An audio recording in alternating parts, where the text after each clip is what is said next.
ایک صاحب نے سوال پوچھا ہے کہ میت کے ساتھ قبرستان تک قرآن مجید لے جانا کیسا ہے اور نماز جنازہ کے بعد دعا کرنی کیسا ہے۔ بات یہ ہے میرے بھائی کہ دین وہی ہے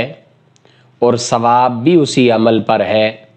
جو نبی پاک صلی اللہ علیہ وسلم سے اور آپ کے بعد آپ کے صحابہ و تابعین سے ان کے عمل سے یہ بات ثابت ہو تو وہ دین ہوگا۔ لہٰذا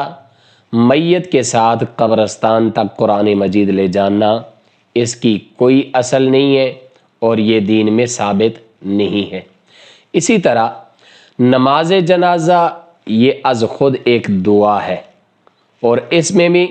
نہ نبی پاک صلی اللہ علیہ وسلم سے نہ حضرات صحابہ کرام و تابعین سے نماز جنازہ کے بعد دعا کرنی ثابت ہے، اور آج بعض جگہوں پر بہت اصرار کے ساتھ اس کا اہتمام کیا جا رہا ہے۔ یہ دین کے اندر ایجاد ہے، اختراع ہے، اور اسی کو میرے نبی نے بدعت کہا ہے، اور آپ صلی اللہ علیہ وسلم نے فرمایا کل بدعت ضلالہ وکل ضلالۃ